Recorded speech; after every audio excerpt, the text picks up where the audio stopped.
Greetings, people, and welcome to the 1/6 Scale Man Proudly presents. You know what day it is. It's that Monday, so it's comic book talk with friends. And yes, this is going to be a good one tonight, man. I mean, listen, if you haven't already seen this show, then you definitely don't want to be here tonight. Because yes, we are going to go into full spoiler mode for Moon Knight, the first episode. So if you haven't seen it, here's your chance. So obviously, if you're here, you've seen it. So we just gonna roll with it. So I'm happy to have everybody here. So glad everybody's here tonight. And let's just go. Like literally, let's go. I'm gonna bring in the panel here because, like I said, I mean, I know they're eager to kind of dive in on it, and see what we talk about tonight. What's going on, people? Y'all good? Y'all here? Y'all ready? Feeling good, feeling great. Yeah, man.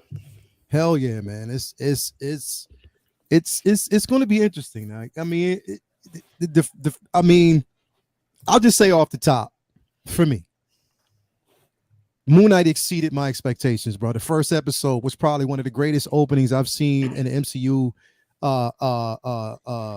depiction, the MCU Disney Plus show in a long time. Like literally, it exceeded all expectations. Even though I was thinking about it, and we've been talking about this pretty much all week. It wasn't the iteration of Mark Spector and Steve that I'm used to, right, because they kind of flipped it a bit. But then after sitting back and Brendan, you messaged me about this yesterday. We talked about it. I was like, that would make sense. That really, really would. But then there was a scene that I went back and I watched, and it was the scene in the conversation, which we'll probably get into, between him and the little girl at the museum. Mm-hmm. And that was strange because I'm like, wait a minute. It was very, yeah. You know what I mean? I don't think anything in the show was an accident. No, it's not. It's not. Even like this, we'll get into it because I mean everything about this, and also the simple fact that Hot Toys decided to drop that. Brendan, we didn't talk about this shit yet. Marvel decided to drop that. Marvel hasn't really. Marvel dropped that shit first. Yeah. So here's the thing, right? It was funny before. Yeah, and it was funny as hell because that day I saw it. Robert Meyer Burnett dropped it first. That's the first time I saw it. So I grabbed it. I screenshot it. I grabbed it and I shared it. Mario and everybody else is like, yo, April Fools. I'm like, come on, man. Do you not see the watermark? And there's no way that somebody could do it that perfect. I'll drop 2 more photos. Everybody was like, I believe when I see it. I'm like, y'all don't believe me, man? I'm telling you that this is basically out, or it's a release. It's going to be a release. Marvel just decided to do it themselves before everybody else did. Yeah, here's the thing. Like, jokers on the internet do April Fools. Marvel is not going to do April Fools when it comes to merchandising for a major TV property that they just launched, right? Hell yeah. Like, there's no benefit to doing that. It was just a thing where everybody's like, I'm not going to trust anything that I see. And, and then there are other people who are just kind of like skeptical as is, like, regardless of the date. It was on, like, it's fine being a little skeptical at first, but like, wait, where did this come from? Sometimes there's like fake stuff, but it was on Marvel's website. And that's the thing. When people were like, I still don't believe it, I'm like, all right, well, now I can't talk to you. Like, if you want to question something when you don't know the source, okay, that's fine. It was literally, you could see it clear as day on Marvel's website, along with Funko Pops, socks, hoodies. Like, it was part of a whole thing of merchandising that they did. If you are gonna say no, I still don't buy it, then go away. I can't talk to you. Like, it's plain as day, bro. Like, it was there. Like, you couldn't. Like, it's like, yo, I can't. It's like when you look, it's like, yo, I can't make this stuff up. It's a compliment, I guess. Because they're so excited for it that it's too good to be true. It's like too good to be true type of scenario. I'm like, I can't. You can't make this stuff up. Like, literally, like, it's there. I'm like, all right, cool. The more you don't believe, that means the more of a chance I have to getting it first. Because if you don't believe, it is what it is. But man, look, again, it's right here. Boom. We see this. This is Hot Toys. This is Moon Knight. Like, it is what it is. And here's the thing. I don't think by any stretch this is perfect. There are some concerns I have with this. But at the same time, I never thought I would get a Moon Knight Hot Toy. So even if it's not perfect, I'm still getting a Moon Knight hot toy. So you know what? It's a positive to me. It's like, yeah, there's some things here that I'm a little skeptical about, but ultimately I'm gonna buy the shit out of it. And I'm gonna have a Moon Knight 6 scale in my collection, and that's all I care about. And the only thing that when I look at this, the thing that because me and Rob alluded to this as well. It's this plating. It's the chest plate. And that it doesn't come off, like you don't get you don't get that. And now, mind you, they might update it. It could have been just a rendition before, so they might update it. We could see an update, or it might actually come off, and we just can't tell from these pictures. Yeah, who knows? From the pictures itself, so it might be removable. And the only other thing is the illumination with the eyes, because we talked about this last night. It was I hope that's not battery. Yeah, because the thing is, if it's battery, how is it going to look when it's off? I mean, it won't. But it's even lit up, it's not going to look like this. Like that. No. Even if it does have light up eyes, that's Photoshop right there. That's an effect that's added to this image, because we all know Hot Toys, unless it's pitch black, in the room yet, they do not get that bright. So there's no way. So I'm hoping that the photographer just went a little over with the Photoshop, but I'm hoping that there is a luminous effect to the eyes, that they're painted white, bright white, something like that. If they're relying on batteries, that's going to suck, because it's not going to, when it's not lit up, it's not going to look, I mean, even when it is lit up, it's not going to look as good. Oh man, we just got a Windman 42 came in. He said, 1/6 scale man, just wanted to say RIP to Jimmy Wong. Yo. Yeah. Star of the One-Armed Swordsman, Chinese boxer, and much more. Oh, wow. That's a legend. I haven't heard that. Rest in peace. He is a legend. It's the first time I'm hearing this, man. One man, thank you for the information, brother. Yeah. Wow. That's really major, man. Again, he is up there. He was up there in age. But at the same time, freaking legend. If you haven't seen his movies, especially the One-Armed Swordsman, man, come on, man. Wow. Shout out definitely, Wingman. Thank you for that. Let me address the chat so we can just kind of dive in real quick. And first, Vinny, after we go through the chat, I want you to present something to the chat and everybody out there watching, so they can see your work in motion and how amazing this piece is. First off, we got Tobar in the building. Thank you for coming through, Mike Fiala. What's going on, gang? What's going on, man? Charlie Unicorn, Ray C, Windman, thank you for being here. We got Superman, or actually I said Superman, Superhero Displays, Holy Trinity tonight. Thank you, bro. We appreciate that, my man. Renz Talentino, I'm excited for that figure. Me too. Charlie the Unicorn, Amber is in the building. Amber, thank you for being here. We got Calvin Williams. We got, let's see who else is in here. Mike Fiala. What's up, Vinny? I need that Moon Knight knowledge. You're going to get that tonight. Trust me. We deep diving in this piece. And it's going to be an interesting conversation, because like I said, Brendan, when you brought that shit to my attention, I was like, oh, damn. There are more layers to it, too. It's so many layers to that. This is going to be a deep dive into into a potential angle that this all could take. And it's going to be crazy. Definitely. Ray C, thank you for coming through. Toya T, baby, thank you for being here, baby. JP Noble, we got Two Ferns, Luminar, Renz Talentino, and Two Cothry is in the building. Thank you for coming through. The Ben Cave is here. Mr. McPickle, I love that name. Thank you for basically being here. And Vibes all day. I love that Mr. McPickle, bro. That name is funny as hell. That's pretty good. But yes, so I mean, man, look, it was such an exciting moment. I am highly anticipating Wednesday's show. Oh, like dude, literally so much. Bro, the thing is, the way they left it and how good they left it was simply amazing. First off, I have to say, without a shadow of a doubt, there is no one else in this world that I would want to play this role than Oscar Isaac after what he proved to me on Wednesday. He's so good, bro. Oh, yeah. He's so good, bro. Like, he is literally so good. He embodies this character. Like, everything about his, just the transformation, him becoming the character that we actually love was, definitely incredible. And speaking of which, Vinny, there's a piece I want to share with the world, man. Something that you kind of, cooked up.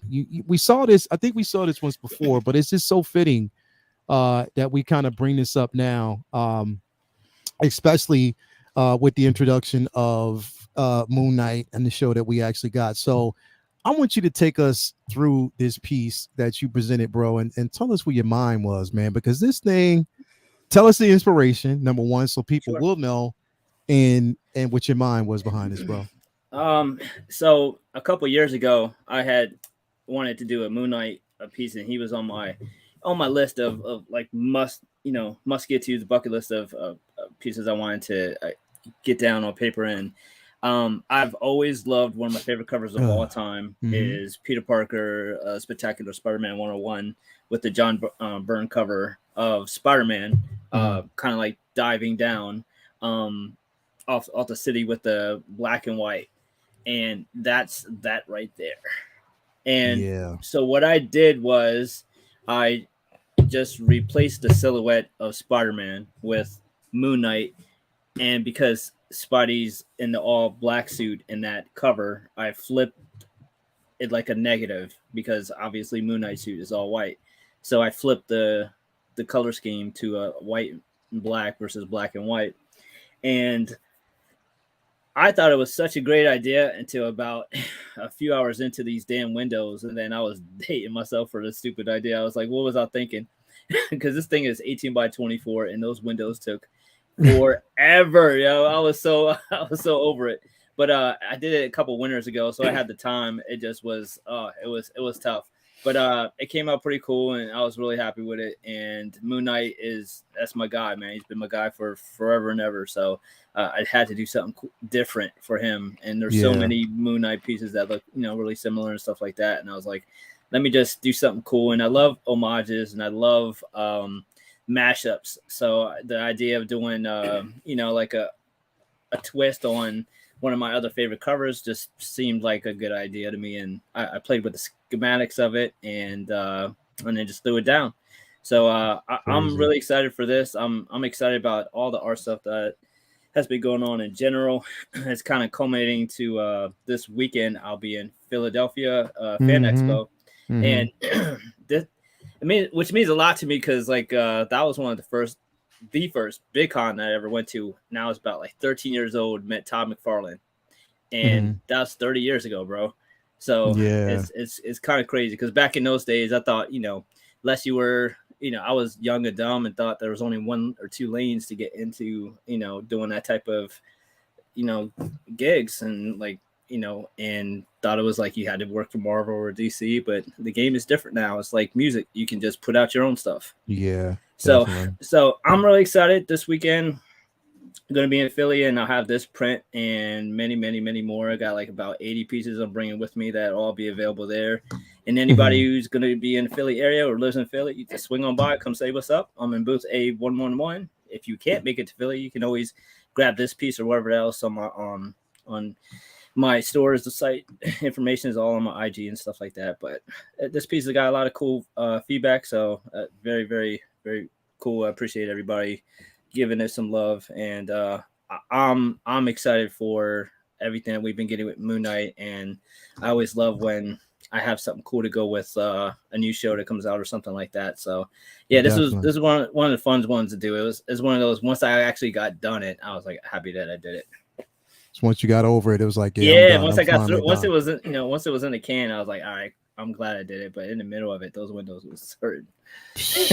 Brother. And real quick, we got two ferns in here with a $6.99 super chat. Also a member of the channel. I appreciate you. He says, shout out to Vinnie. My girlfriend surprised me with 4 of your okay. Yeah. Okay. Painting for my birthday, and they are fire. Thank you for the freebie, brother.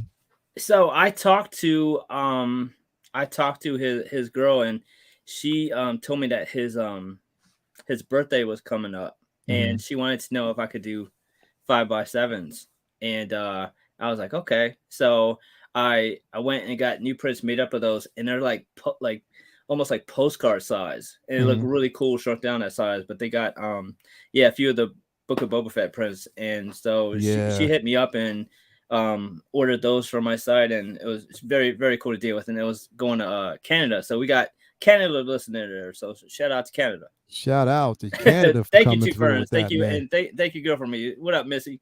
Two Ferns all day, man. Thank you so much for supporting. Hey, and look who's in the building. Look who's in the building. We got Jedi Kid in the building. What's going on with you, brother? What's going on, fellas? Yes, Yeah, indeed. no, what's going on, man? He broke away from pimping and just decided to come through. And, yeah, what I mean. So I see that, man. But yeah, yeah, man, we diving in. We deep diving into Moon Knight, man, because show was great, bro. The show is phenomenal, man. And you know, I was just letting them know how much. I mean, right now, bro, this guy, come on, man, like. The thing is, somebody said it in the chat though, and I feel the same way. It makes me mad of how underused he was in the sequel trilogies to Star Wars because he's such a brilliant actor, bro. Brilliant. I think people that were like down on him before now after Dune and this are realizing, oh, okay, no, this guy is the real this deal, guy bro. is a good actor. He's a true amazing actor, bro. He was underutilized, but he's got it. Like he's a movie star. He's got it. Agreed. Yeah, he is the truth, man. And the difference of personalities to play it on himself back and forth, man. It just I mean the number one, bro, the editing, it's man, it's incredible. You know what I mean? Back and forth, yeah. It I don't know, man. There's literally only one part of this show that I didn't like, and it was a small thing. Yeah, but there was only one thing that I didn't like. Yeah, and I'm torn on it because the voice of Khonshu, they got F. Murray Abraham. Yeah, all right, I liked it. Yeah, he's a wise ass. F. Murray Abraham. Yeah, right? Like, awesome. But the way they did the voice, the way they had him do the voice, I want Khonshu to sound like, in my head, when I'm reading the books and stuff, he sounds more like intimidating and more like he's got some bass in his voice. He is like a James Earl Jones kind of vibe, right? Yeah. And when he was almost like too like comedic, like comical. Yeah, when he was like, "Oh, the idiot's back," or something like that, and it sounded kind of not exactly, but kind of along the lines of the voice that they did for Venom in the Venom and that's movies. what a lot of people have said. And they still amped his voice, I think. Yeah, that was the only thing that I didn't like. I literally loved everything else about this show. That was the only thing that I was like, man, I wish because I love F. Murray Abraham, and he could do a badass voice of Khonshu. I feel like they just they directed him in a different way than I would have liked. But that's the only thing. All the Easter eggs, bro. The payoff for that was like, I feel like the hard part about that is, of course, there's going to be ththose comparisons to Venom, and people who don't know the character might think that, not knowing what's going on at all, might think that he's possessed or by something like Venom, right? Yeah. But as far as the comedic part, I got that too. But then when I was thinking about it more, I was like, well, what if it's just talking in this demeanor when it's Steven? And what if when it's Mark, it's just like straight up like Vader? You know what I mean? Just more serious when he's with someone who's not an idiot. Yeah. Oh, so he kind of changes a little bit based on the personality that's right. Okay, maybe. Yeah, it might be how they do it. I don't know. Like but like they have to treat. So it's sort of like treating. And and this is, like I said, the conversation that I had was, this is where I need for them to really explain the route that they're taking, and I'm hoping that they do, because Steve's not a bumbling idiot, and he's a billionaire. So he's like a playboy. So I'm just basically trying to figure out what we're going to see. You know what I mean? Like, what are we? Like, how are they going to play this character off? And we'll talk about that more in detail. But it just, again, it could be, like you said, the way Khonshu is handling him is because of his personality. Right. So sort of like treating him like he's a kid. You know what I mean? Whereas when we see the episode, or when we see it from Mark's perspective, he may be more stern and more serious, because he knows that Mark is a product of that environment, so he can handle it. You know what I mean? So he may guide him in a different way, more like a Morpheus, as opposed to, look, idiot, run, he might, it might be more serious depending on the personality it has, which would be a different thing that they couldn't really do in the comics because it would be hard to change cadence while we're reading it. Yeah. So you got to kind of like just keep it, but again, it's just how they're going to explain it. That's what's beautiful about Moon Knight, because it is so open to tweaks like that. Yeah, it is. It definitely is. Now, one thing I want to talk about real quick before we deep dive. Man, I was disturbed. And I'm gonna tell you why I was disturbed. I mean, just from the opening scene. Oh my god, bro! Like literally, it wasn't supposed to be the opening. Bro, it wasn't. That was that because I watched an interview with the director and showrunner. That scene with the glass in the shoes was shot for episode 2, and it was Ethan Hawke. It was his idea. Like the scene was his idea, and then so it wasn't originally in the script. It was Ethan Hawke that came up with the idea, and then once they did it, they're like, oh, they realized what they had, and they're like, oh, well, that's the open. But it was Ethan Hawke's idea, and then they shot it for episode 2, and then they realized, oh no, we got to move that, and that's what we start with. And that was my wife was like, what the fuck? That shit made me cringe, bro. Like, I mean, I cringe like a mug, like just putting glass and then walking like it was nothing. But so they're going to have to really explain that. Like in the subsequent scenes when he was walking, you could hear, if you listen, you can hear crunching. Crunch. Like bro. But if this was Netflix, we would have seen some blood trails coming out of the shoes there. We would have seen bloody footprints everywhere. Yeah, which I was surprised to basically see the blood in his hands.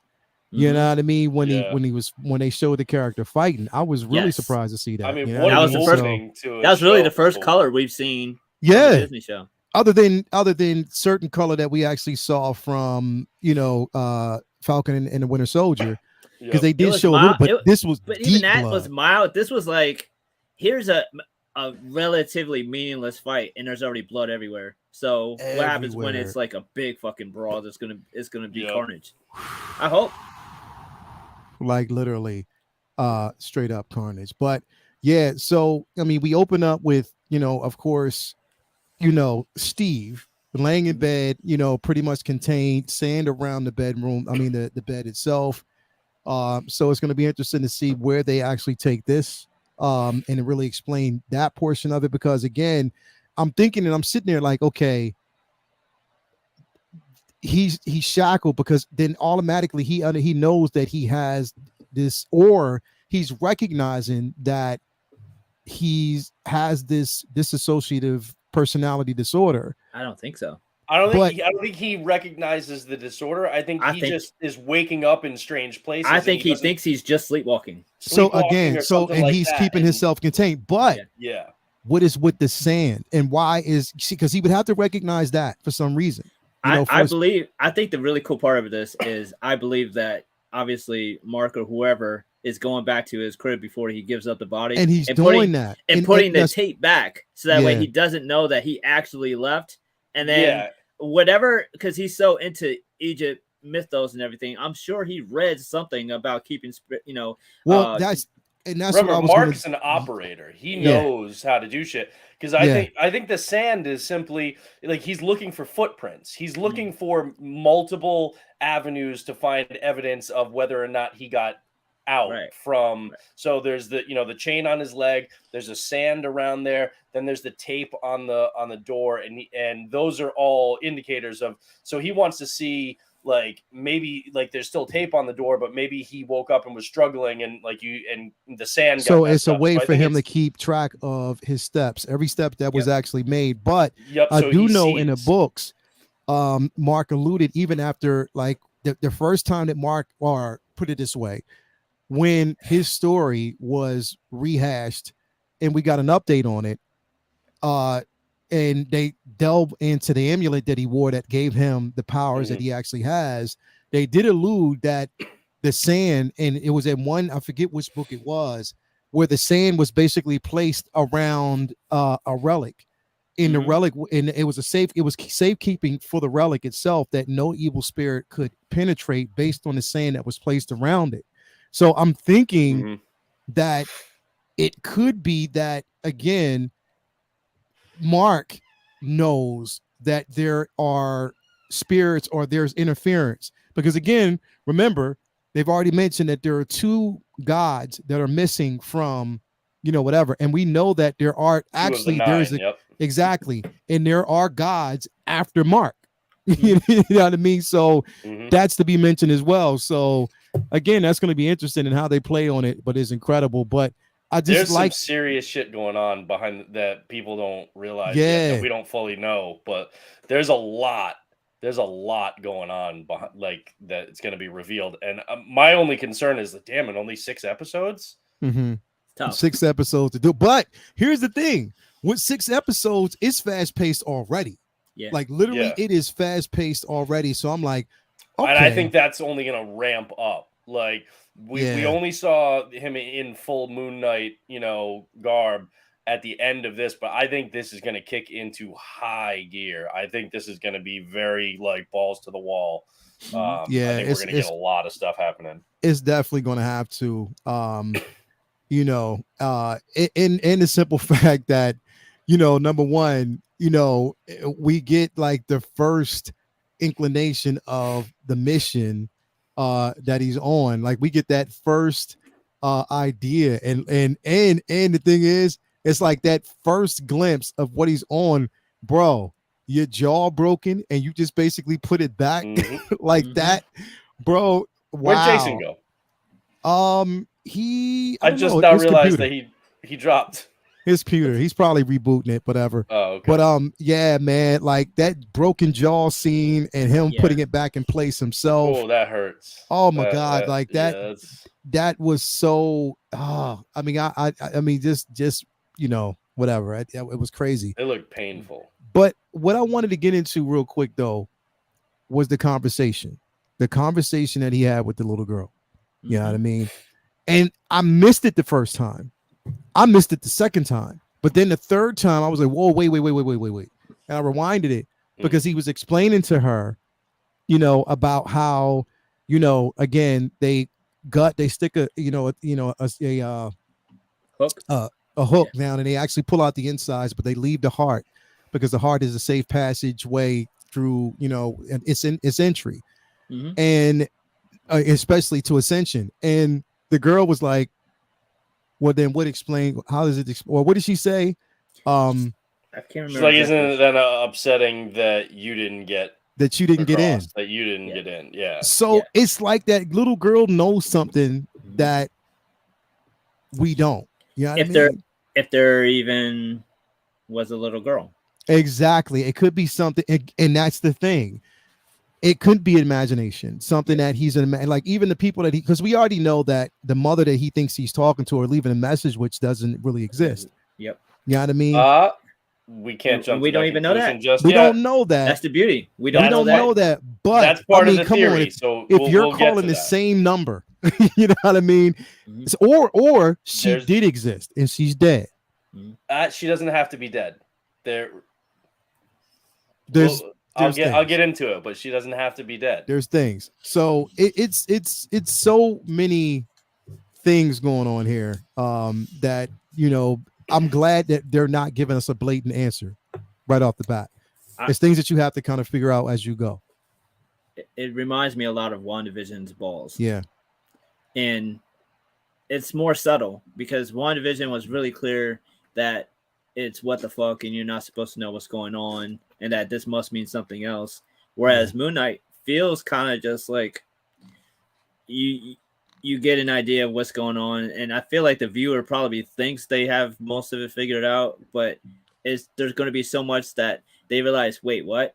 And there's going to be that throughout the show, and it's going to be so much fun for people who don't really know much about the character to see just how fucking crazy this man is. Yeah, that's true. That's true. And that's the thing is, it's like, again, even us as readers for all these years, I mean, technically, even the reader doesn't know if Khonshu is real or not after all this time, because there's many stories that says clearly he has to be, and then but there's other stories that says, well, see, that's the thing. In the original iteration, Khonshu was just a figment. It was a figment of what Mark thought was basically his imagination at that time, until the book and the story was rewritten, and we realized that again, because he wanted to give him powers, and that would be a way to in do the it. current run, he's very much a real figure. Mhm. So I think that that's what they're going to go with in this. And they're definitely going with the current run. They're definitely going with that. Yeah, so I do think that Khonshu is not a figment of his imagination or I feel like they might play like with that. though. I think recognizing what Khonshu really is from the perspective of like Stephen Grant, that they're gonna, as far as his perspective, it's gonna be messed with. But I do think that Khonshu is gonna be a real entity. Yeah. And that's the thing, Tyler. You bring up a very interesting point, that Khonshu does appear in several people in Mark's mind, and he does, in certain ways to kind of help steer him in a totally different direction, but to try to help control the multiple personalities as well. You know what I mean? Which we know that but here's the thing: is crazy because we're just going to talk about this. We're going to talk about it right now, because this isn't the iteration of Steve that we know from the books. It's a very different Steve. We don't know about Mark, but so far it's a different Steve. It's definitely a different Steve, and we'll find out about Mark, because so far from what we see and how Mark takes complete control, so far it seems like it's the Mark that we know, but is it? So that was what was troubling me. And then Brendan, you hit me with this yesterday. You were like, well, I'll let you explain it. All because right. it just because right now it makes sense, but it's still scary territory. It's batshit crazy, but it makes sense. This is crazy. So like, strap in. this is fucking crazy. I had to FaceTime Lael yesterday and hit him with this, and he was just like, he was staring. He was like, "Motherfucker, wow." Is by no means guaranteed, but there's a lot of stuff that I feel like supports this. So the theory that I'm working off of right now as a viewer is this all ties back to first WandaVision, also Loki though. Now remember the moment in the museum where they got Stephen Grant where Ethan Hawke's got his arms and he's doing like the pendulum with the thing and he's got the scales. And then we don't see what happens to the tattoo like we do with the people earlier in the episode. But he looks up at Mark and he says something at Stephen Grant, and he says something very specific. He says, "You have chaos inside you." All right. Chaos, I don't think that word was chosen all willy-nilly, okay? Chaos is a very specific thing. It's chaos magic tied to Wanda, okay? I feel like that was a very intentional word that they chose there. And the reason why is we were used to in the books, him having multiple personality, dissociative disorder. Originally, it started as these were personas that he created to, for very tactical reasons. And then later on, it morphed into an actual mental illness for him.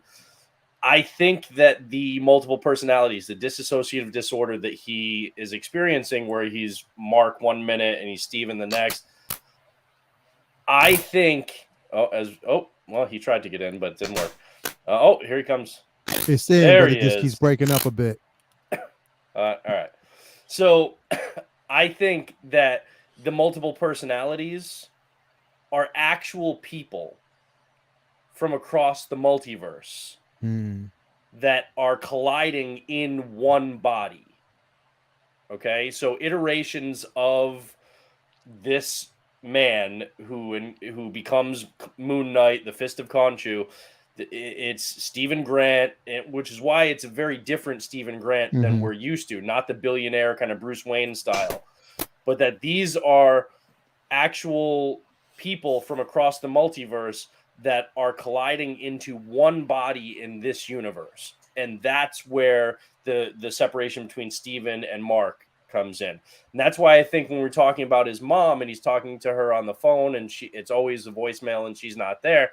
I don't necessarily, I mean, it could be, but I don't necessarily think that she doesn't exist or that she's dead. I think that Steven is not this universe's Moon Knight. I think he is one of the personalities from one of the other universes within the multiverse that is in this body right now, sharing it with Mark and maybe others. Like we know that the Mr. Knight persona is supposed to come in at some point. Okay. So I think that he is, and that's why, he found the phone that had Mark's, number and contacts in it, Layla. That's why, he's not a billionaire like that. It's why he doesn't really have any other connections. Why his mother is never actually there is because she's probably in another universe that he's really from. And he's not recognizing this. I think that there's some element of that.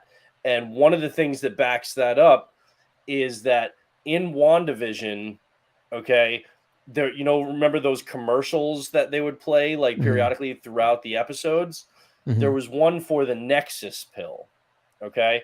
And the Nexus in the books, in Marvel Comics, is this like network that basically connects realities and connects realities in between realities and timelines. Mm-hmm. And there are things called Nexus beings. Okay. Mm-hmm. Wanda being one of the most powerful Nexus beings in Marvel Comics that can connect and bridge between different universes within the multiverse itself. Yeah. Okay. So we could see Moon Knight potentially being a Nexus being that crosses between different universes within the multiverse. Okay.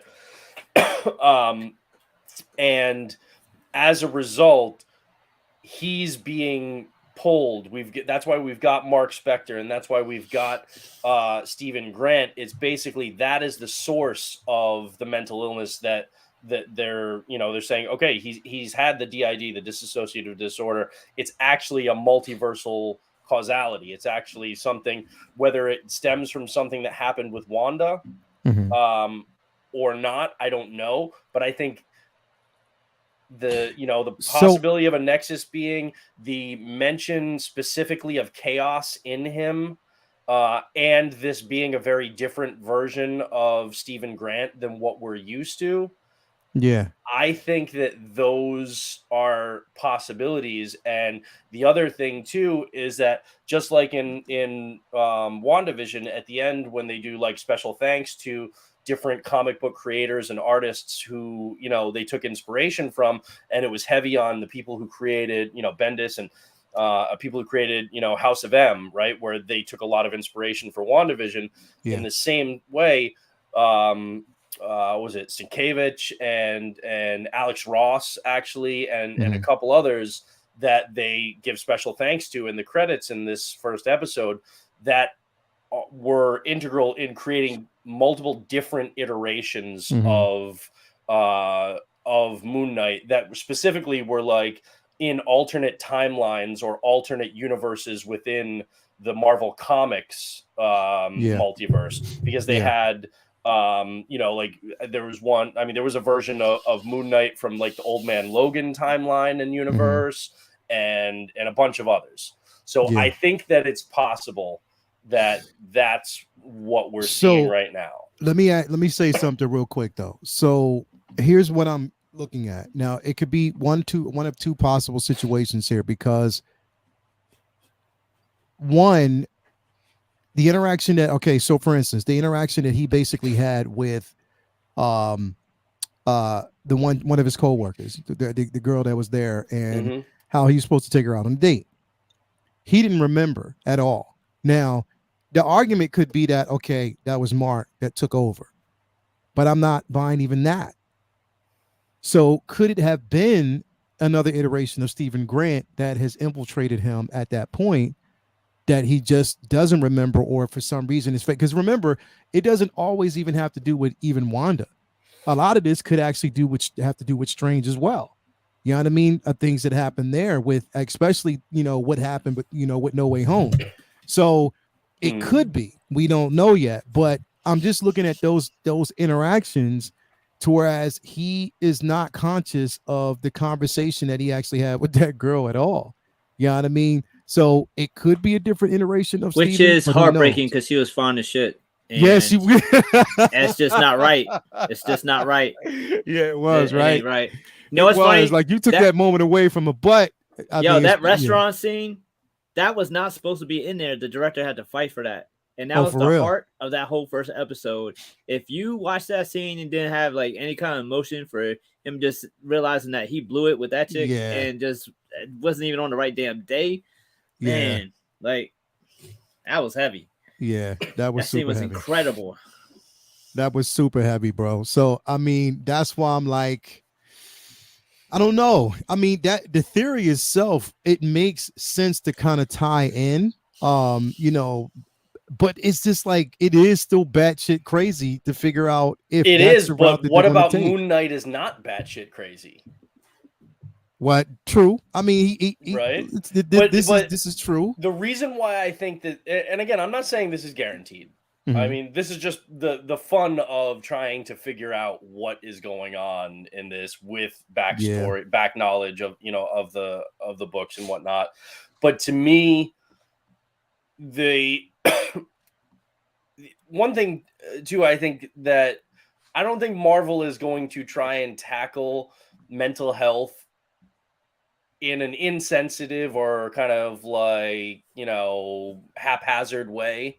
Mm-hmm. And that's something that in 6 episodes, when you've got a lot of other ground to cover, this is I think a very good way of introducing that dissociative disorder that that Moon Knight has in saying, okay, look, this is, it happened because of the multiverse kind of spinning out of control, which we know is happening started in WandaVision and No Way Home, and then Multiverse of Madness coming up. And I think it's a way of tying in Moon Knight to the larger MCU, but still being able to tell its own story right now. And so to me, I think the idea that these are different iterations of the same man, but with different personalities, or maybe they're completely different men across, maybe it's Stephen Grant, was meant to be the Fist of Khonshu in this universe, and Mark Spector in that universe, and and now somehow they've come into this one. That would be a very creative way of getting all of these personalities into one body and explaining how it happened, which is something that they're going to have to do for people who don't have as much, knowledge of the books and the character, because it can be really trippy and you're like, what the hell is going on here? So yeah, I don't know. Like I said, I think given how everything right now is tying into the multiverse in some way, I think that that is a really good way of doing that. I also, like somebody, in the chat, I can't remember, had mentioned that like, the commercials in WandaVision were like Doctor Strange trying to get through to her. I don't remember that being confirmed anywhere. Like Doctor Strange literally was not confirmed as having any ties to WandaVision whatsoever. So, and there was very specific, like those commercials were like very specific callbacks to stuff in, the comics, in House of M, in, like the Nexus pill and stuff like that. There was stuff related specifically to Hydra. So yeah, I don't believe that had anything to do with Doctor Strange. And so again, that Nexus and the other part too was that it was said in the books that a Nexus being like Wanda, if she ever had kids, her offspring would be these insanely chaotic and dangerous and powerful beings. Okay. And that's kind of the whole, she wants to, like, she had kids and now she wants to try and track them down or make them a reality, you know, and we'll see how that plays out. But there are a lot of things pointing toward, including that Nexus pill commercial in WandaVision, of her being a Nexus being. And if that's the case, remember in the comics too, the TVA also monitors Nexus beings. So there are ties to WandaVision and Loki. And then this would be a way that would actually very nicely tie Moon Knight into all that. Is it guaranteed? Absolutely not. Yeah. But I think that there's a good chance that that's what it is. I think, well, here's the thing, because it is, you know, it's, even though it wasn't confirmed, it was confirmed that Strange was supposed to be in the show, but they cut that scene. Like, they really cut the scene at the end of WandaVision, you know, because they had other plans. And the scene that they cut ended up being a sequence for the film.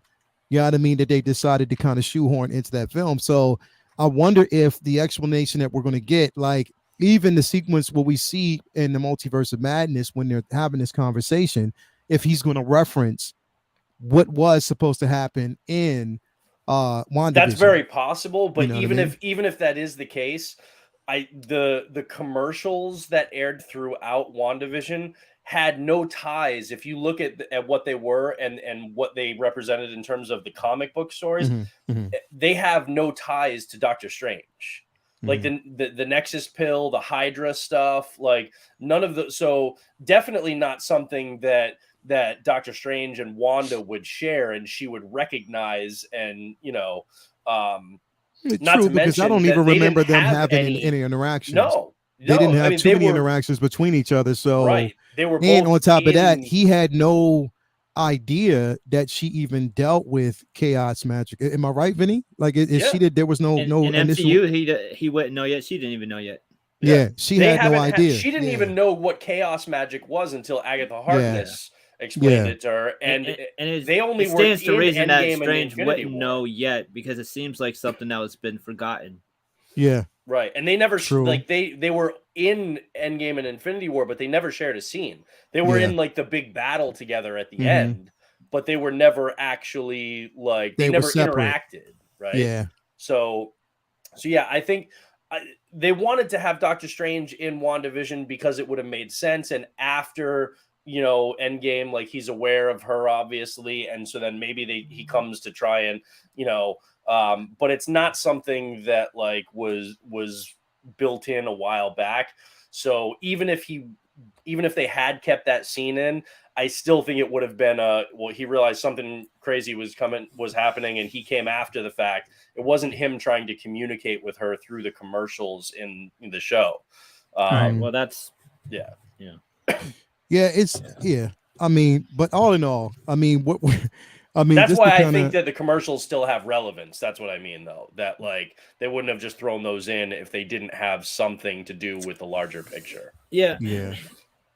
I mean, it's either way. I mean, if it's that's a cool twist, and if it's just a straight up dissociative identity disorder like we're used to, that's obviously a new too. So I feel like if they don't do it, that's, you know, this is still a new concept to most people, because this isn't simply, you know, multiple personality disorder. This is a very extreme case of it, where you have no like you don't even have any recollection of the other people. And then the way it started out in the books is that these were identities that were consciously decided for different reasons, like as secret identities. And then upon just going crazy, it just blended into his reality, which to me is on its own interesting enough that, you know, if they don't go more connected to the MCU route, because that's probably one of the things we'll be getting to is the question of if this even will blend into the MCU, because Oscar is only under contract for this one season. Yeah. And that's the thing. It's going to be incredible to basically see, because of the simple fact that, number one, their iteration so far, and mind you, we only got one episode, so I mean, who knows what we're going to basically see going forward, but their handle on the dissociative personality disorder hasn't been fleshed out yet. No, it hasn't been fleshed out to the point where that's even what we can call it. Right. Because the MCU is making no references so far with this first episode to say that that's what it is. It could just be like, you know, again, these entities that are, you know, pretty much taking over. Or again, I mean, as much as, you know, and Renz, I get you, bro, but as much as you don't want to see it, it could be a possibility that something like that, not Renz, but Windman, it could be a possibility that something like that could occur, depending on. Here's the thing: is the one thing we know about Kevin Feige is that he's going to change what we actually see, and what we get from the comics will not make its way in half these films. So he's going to change and create it because he wants things to tie together. He's going to take inspiration, but then he's going to do something so it's not what everybody expects. But as far as they do like to tweak things and make it their own. But as far as not needing or wanting everything to be connected, sorry, buddy, but that like you're shit out of luck there, because while we don't know what the connections are, if you look back, every piece of content in the MCU is connected to the larger story in some way. So, and they specifically, they chose these characters for these shows for a reason. It's not like they just said, oh, let's do Moon Knight, and maybe like Ms. Marvel, that'd be a cool one. How about She-Hulk? Like there's a reason, and there's gonna be connective tissue between all of these things. It's highly unlikely that we're gonna get any film or TV show that's gonna be just 100% a complete standalone. Like, so there's gonna be connective tissue, because and that's what the they fun wanted, of the because books, and the thing is on screen. He's already said that Moon Knight is going to play a major role in the cinematic universe. So we're going to actually see whether it's the Midnight Suns or whether it's I just hope they lock down Oscar, because it's very weird that he's only under 6 episodes. Well, Marvel I think they're going to lock Marvel changed their approach. They flat out said that they weren't doing those like multiple like long contracts. I love those long contracts. One at a time. It's why they don't have the problem DC has. I love those long ass contracts. When they sign Sam Jackson and they tell us, oh, Sam just signed a 9-picture deal, then I know that we don't have to worry about if it will be Terrence Howard as Nick Fury in the next film. Yeah. I mean, and that's where it all started. Terrence Howard want more money to be in the next one. Yeah. But they did say, like, Marvel did flat out say that they were doing contracts, not like a 9-picture or this, but not necessarily just, we're doing it one at a time. More it's like, okay, we have a specific thing in mind for this character and what we want to do for, say, a TV show and then a film, or 2 seasons of some, or and then they'll lock down the contracts for that specifically, and they have an idea of like where they might want to go beyond that, but they're not going to start contracting that stuff out in advance. Hopefully, especially with the way the landscape is changing in terms of the box office and actor deals and stuff. So hopefully, the fact that they even kind of like let that information out, hopefully there's a point to that, which leads to like an ambiguous ending for the season where we don't know if we'll see him again. And then it could be a handshake deal where it'll be a surprise the next time we see him, because they worked us. I bet you he's already locked. I bet you he's already signed another contract, and it's just not been made public. Like, it's very likely. It definitely could be strategic, telling us that he's only in it for this season. Yeah, I bet, because build the hype. Everybody was surprised when they were like, Loki season 2 in the finale, when it said on screen, Loki will be back for season 2. We're like, oh shit. Yeah. So I bet that like it's either hasn't been made public, or it was like they waited for the response to the first episode and then they're like, okay, boom, lock it in. Like they had it ready to go. Yeah. I guarantee you by the end of this season, there will be some word as to either a second season, or he will return in another movie or something like that. But to have a great actor like Oscar Isaac taking this character that not a lot of people know and blowing the doors off of the place and making people so happy with just that one episode, I'm not worried about like Oscar Isaac not participating in the MCU in the future. I think he'll be there. He's done such a good job already that if in the very worst case scenario, if this was all we got, I'd still be happy because he's killing it. Yeah, he's definitely good. But here's the thing: is like, who knows? Maybe Oscar himself decided that he didn't want to sign a multi, for right now. Yeah, a lot of Maybe, actors are doing that. maybe he's like, what I mean, he's not willing to commit based on, the simple fact that he wants to see where it goes. He wants to see what the demand is. And I think right now, bottom line is, bro, we're going to see him. But then again, it could be that he's not signing a multi deal for Disney Plus. It could be that they're actually using this to springboard him into the cinematic universe, where he'll be the rest of the time. Because again, there's no secret when you look at this, bro. Like the first episode was cinematic, like we were watching a damn movie. So there's no secret that that's the route they're trying to take. Plus, Moon Knight isn't Spider-Man. He's not on every team and all up in the mix all the time. Moon Knight, it would work out if they just did a as it comes basis where we're gonna put him in the film, or we're gonna put him in this big not necessarily Avengers, but team up film, or be a cameo in this without working with the big deal. So it's very likely. I don't think it's like a foregone conclusion that because he's just working under this one contract. Plus, he with a contract, he had a decade of his life dominated by contractual obligations to Star Wars, and that's virtually everyone who has left that franchise has been afraid of being tied down. So that's he wants to. It's like, we'll do this one. He's like, I want to do more, but we'll do this one, and then he's going to want to do something. That's what happened to Natalie Portman. That flexibility, because that's what happened to Natalie Portman after Star Wars. She didn't want to be stuck having to be Jane for 20 years. So she kind of freaked out at the prospect of multi-term contract too. So I kind of get that. Star Wars fucks with your head. Yeah, I don't think. Absolutely. I don't think we have anything to worry about as far as him being the character. Beyond this show.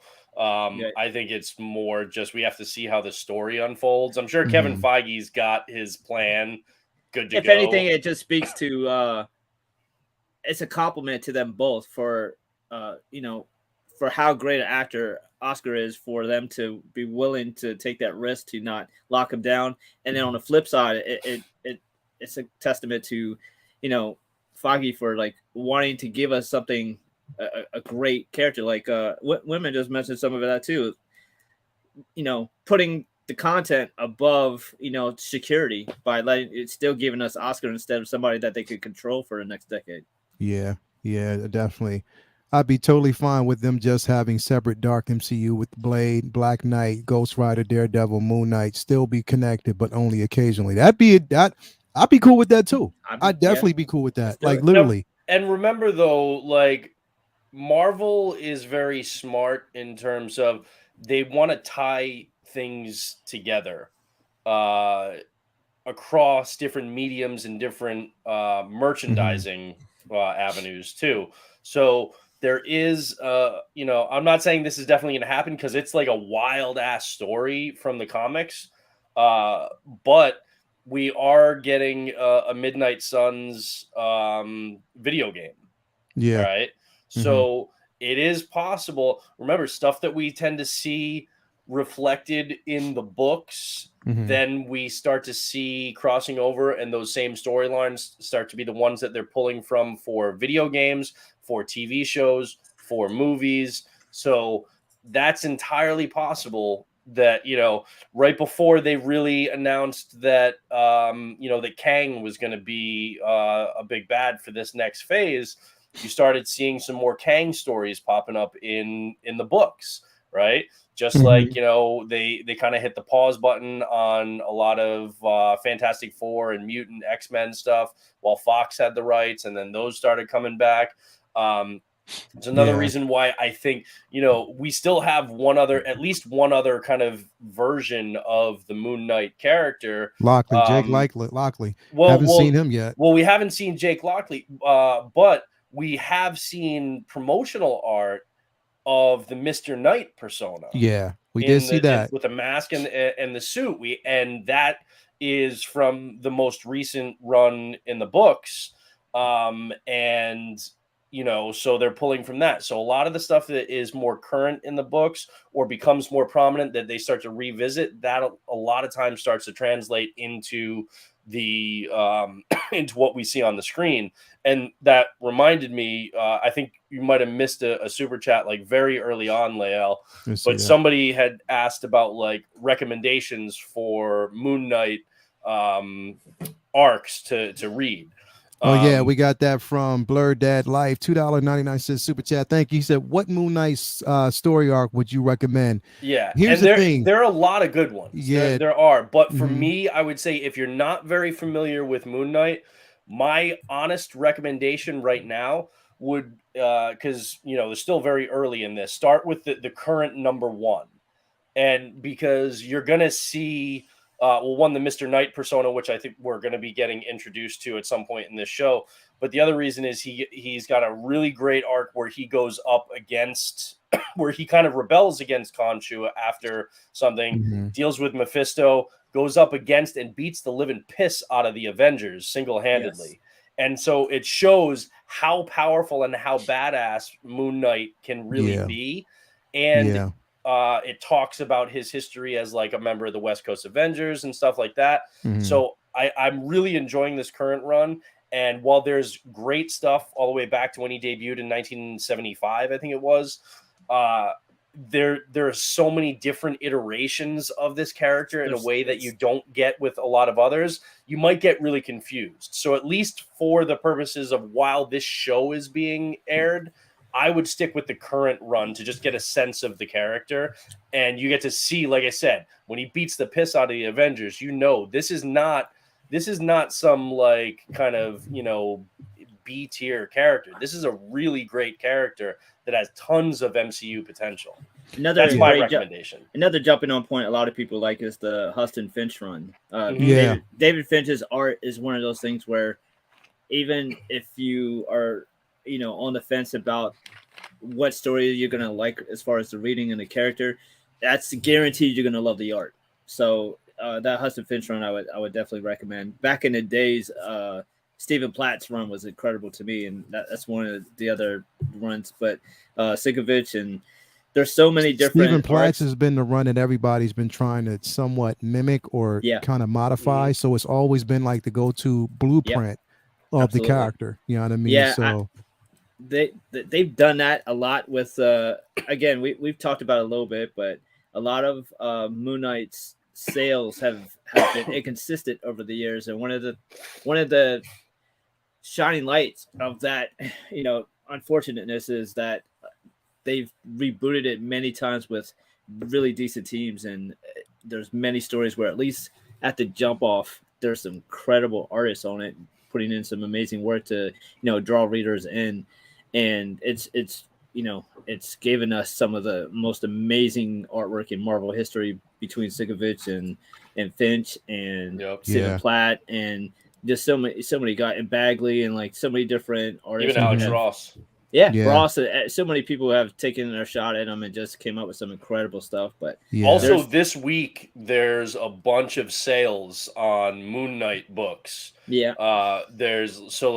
If you go brick and mortar, obviously, then support your local places. If you, like me, I don't have the space for like the physical books anymore as much as I would love to. So I read most of my stuff on my Comixology app on my iPad. They've got like a bunch of 50% off sales on on Moon Knight omnibuses. Yeah, there are actually 2 or 3 new collections of Moon Knight arcs coming out this week. And then like Marvel Unlimited, if you go that route and do their subscription. So there's a bunch of sales that are happening right now this week, specifically on Moon Knight. So that's a good time to jump in and save some coin too. Also, speaking of the comic, as many of us know, if you don't know, the very first appearance of Moon Knight was Werewolf by Night number 32. Yep. And in the museum, on the wall, for those who don't know, there's a very cool Easter egg. There's a QR code on the wall, and if you pause it and zoom in with your camera, and you scan it, it takes you straight to that book. It takes you straight to that digital comic for free. You will get to read Werewolf by Night 32 on your phone and get the first Moon Knight story. It's very, very cool. So there is nothing in this show that is an accident. There's so much fine detail. Even this particular scene that I'm bringing up right here, and the conversation that he basically had with, I guess, the prop, the gold dude, the prop, and the conversation that he basically had, you know, with the character, number one, but then when he walks away and then you see the camera split between both, and you see the moon crescent, like it's the shape of a moon crescent as he's basically walking away, as if to, you know, to symbolize that he's a man between two worlds. So a lot of it is two not universes, coincidental. perhaps. Exactly, two universes. So that's what I'm saying. Like, there's a lot here that's placed, because then when you look at everybody that's basically around everything here, and as he's walking away, it's more defined. So, and to another point to illustrate how the possibilities and how little we actually know about this. So our current villain, and we don't know if he's going to be the main villain or if the, you know, it's going to be like Ahmed or somebody behind him, right? Yeah. But Ethan Hawke's character of Arthur Harrow, okay, let's do a poll in the chat. How many, ballpark it, because obviously you're not going to get the exact number. How many issues of Moon Knight? Now he is from the comic books. How many issues of Moon Knight do you think that character of Arthur Harrow actually shows up in Moon Knight's run over the course of the last, like, been 40, 50 years? I legit, I want to see. So just like throw a number in there. How many times do you think he has been in Moon Knight books as like the villain of an arc? mm-hmm. I'm very It's curious. interesting to see. That'd be interesting to see. That's one of the things that was maybe might have been one of the hang-ups or hold-ups for, I don't know, pitching this character is it's not exactly the world's greatest rogues gallery. Yep, couple people got it right away. He's literally only in one comic book. Yep. One comic book. But so where are they going with this?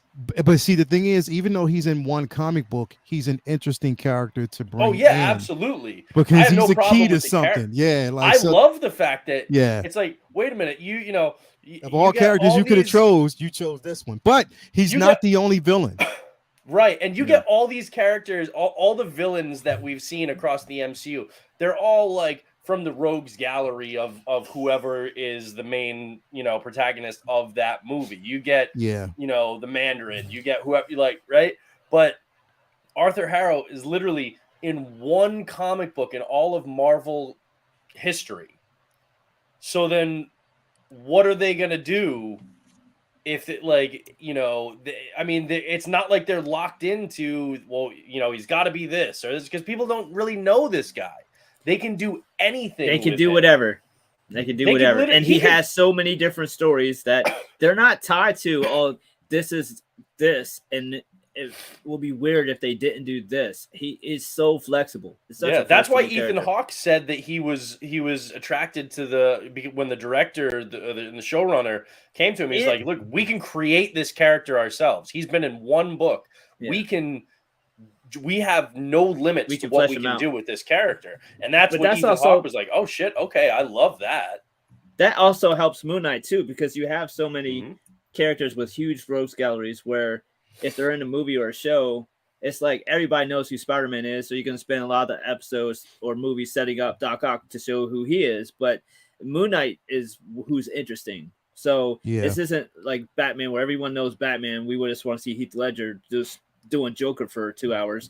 We want to see, you know, Moon Knight and all his craziness, and then whatever villain they have, cool. But this is the Moon Knight show, and there's so many awesome, amazing heroes and antagonists that the villains are always steal the show. And I think this is going to be one that's kind of the other way around. And in most like properties, we know, okay, this is the villain. We know his backstory. We know what to expect, and that kind of colors how we're looking at the show or the movie. But this is a situation where we have no clue where Marvel is going because we don't know what this guy is capable of yet. So it takes that element of like, well, you know, like Yellow Jacket versus Ant-Man and what he's going to bring to the table. You have a sense of what these other characters are going to bring to the table. You don't know what Arthur Harrow is going to do or what he's capable of. No. And so you're right there with Moon Knight and not knowing. Yeah. And that's the thing, is because we don't even know if and again, he could definitely be a placement in a vehicle for something much bigger. You know what I mean? And that's the mind of Kevin Feige and how strategic he is in bringing these characters in.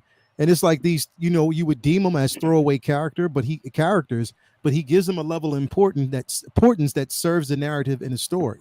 So it's like, the thing is, it's like, because there's definitely a much bigger picture. And I believe that once we see the story from Mark's interpretation, then we'll know. You know what I mean? We'll have an idea at that point. That's what's going to be crazy. Yeah, we're gonna bounce off Brendan's theory, and this is gonna be like the multiverse Mr. Glass. I think that's where we're going with it. Yeah, it seems like it would be, because it would make perfectly good sense.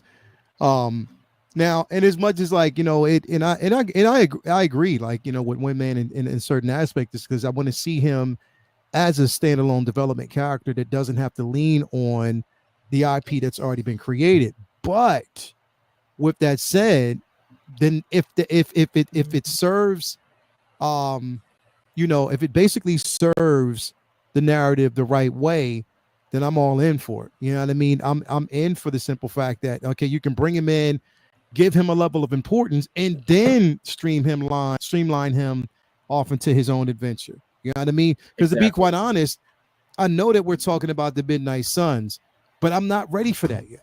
I'm not, because there's so much with Moon Knight that we have to tackle first.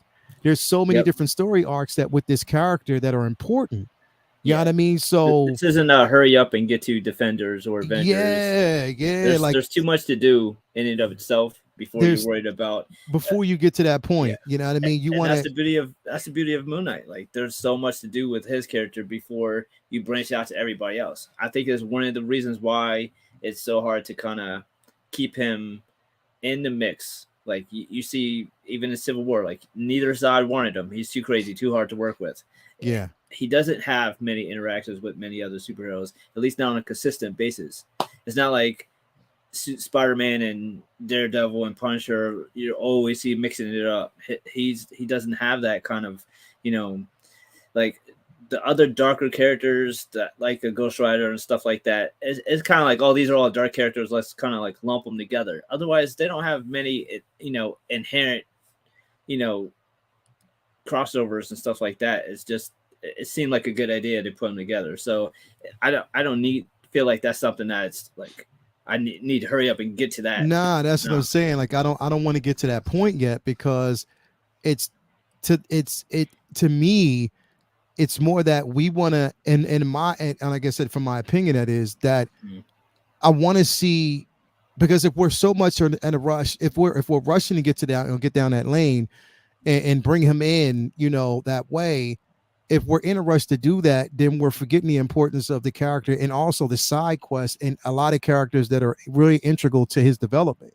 You know what I mean? So that's the only thing I don't want to rush. You know what I mean? Right. I don't believe that it's something that needs to basically be rushed. But we got we got time. We can buy that time and just kind of wait.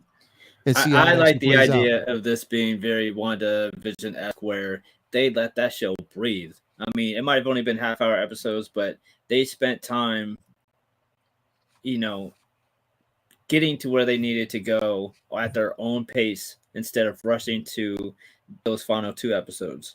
Like, they got there on their own time. And I feel like what we see in that first episode is a lot of action, even if it wasn't Moon Knight in action. Yeah.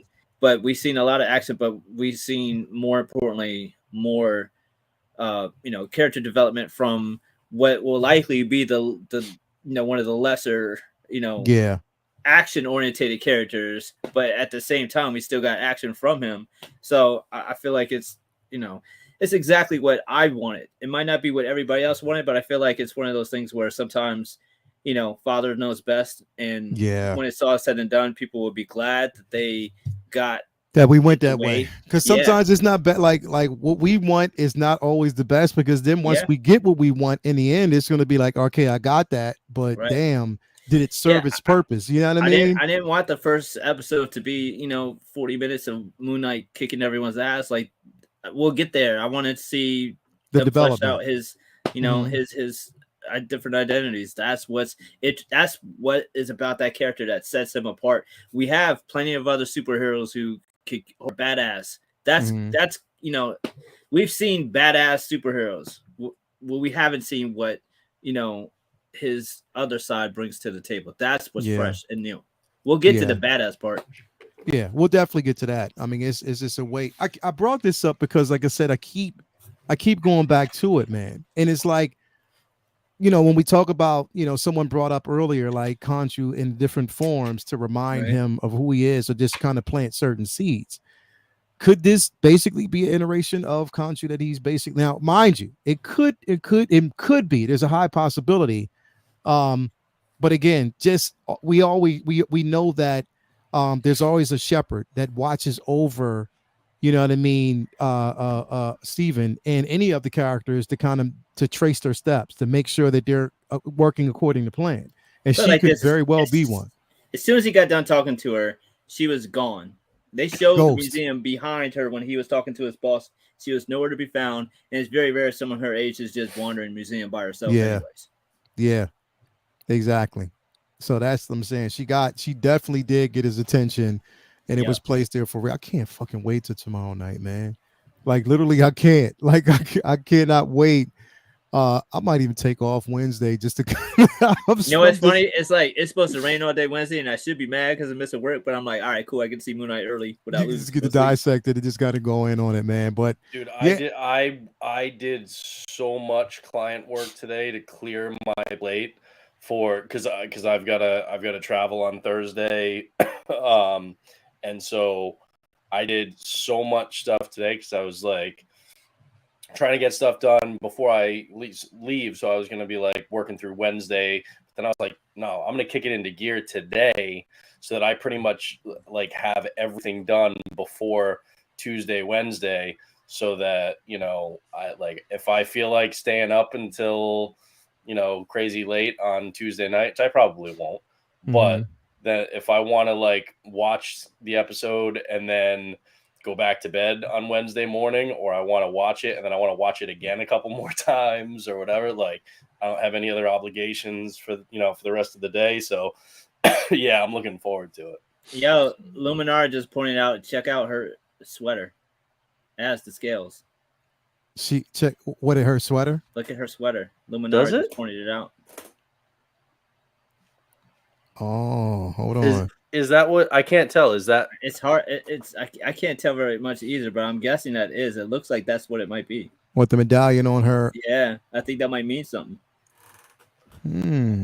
Because we saw all the other people in the museum that turned out to be part of that like cult or group or whatever it is that had the scales tattoo, but I don't know, because remember in the show, Ethan Hawke, Arthur Harrow, he even says like, he's like, Stephen Grant of the gift shop. He's like, I really thought that was just going to be like, a cover or an alias or something, but you actually work in a gift shop. Right. Like, so he didn't know who he was. Like he recognized the face and he was thinking like Mark Spector, because he said like mercenary, but he didn't know that he was working as Stephen Grant at the museum until after that whole chase scene. So I don't know if she would have been planted there. But then again, it's like, why was like that security guy part of that? I think it has something to do with like the Egyptian exhibit there. And I think that's why like Stephen Grant / Mark or whatever are positioned at that museum. But I don't know. I feel it would be weird to have her as part of a cult as like an antagonist or something. So if she is tied into, sometimes it can just be a character that isn't really going to have a larger role. It was more just like to kind of lay, the groundwork for something or to allude to something or foreshadow. But if she is a larger presence in it, I feel like it would be more on the Khonshu side, like, than it would be as part of like the evil cult or something. I don't know. That's just my gut. I could be completely wrong though. So all of y'all, everybody out there who has been wondering, um, you know, where, Brendan has been for a while. It took me a while to kind of figure it out. And I think I figured it out last night when I was watching WrestleMania. Um, yeah, he's been gone for a while because he had a couple matches to attend to and he had to get ready for WrestleMania. And I think I found him Bro, is after that Adam last. Pierce? That's Baron Corbin, I bro. don't even. Baron Corbin? Oh, That's Corbin. It's just like that's Brendan. hilarious. Bro, he looks just like Brendan from the side with a hat on, bro. It's like, yo, I was saying it last night. I was like, yo, they did this motherfucker. He was there, bro. Bro, this looks like you, bro. You look like Baron Corbin, bro. You do. I don't know about that. You do, bro. Look at this, That- bro. From the Pierce side. too, man. No, but look at Pierce on the side. Yeah, true. It does, bro. That's Adam Pierce. It is that, bro. Come on, man. Brendan, you got to look at that, bro. That looks like you from the side, bro. A little All bit. right, hey, I'll take it. Nah, but no, getting back on topic. Here's the thing, bro. Like, in the end, again, the scene that we saw at the very end, right before it cuts, we see him, the transformation. We see most of the transformation. He's making that transformation. His eyes go completely white. He's converting over to whether right now we know that the conversion, or he's converting to Mark. So who's to say that Lockley hasn't been there, back and forth, and they're just not showing him as of yet. Right. But it's from right now, what I'm really harping on is the simple fact that the exchanges that he's having with individuals, and you got to question, it wouldn't serve purpose for Mark to have these exchanges with certain individuals. There has to be something else going on there. Mark only comes, in times of, in distress at that point, when he knows he needs to get his ass out of it. And he keeps telling, it's almost at to say, yo, Steve, just let it go. Don't, you know what I mean? Well, you're not supposed Mark's to be an here. operator, though, right? So he's a merc. So you think about it, though. I think that there's a very specific reason why they, meaning Steven, Mark, Moon Knight, are working at the museum. Okay, and so I think that Mark is aware of that. All right, and that they've got an objective while they're there.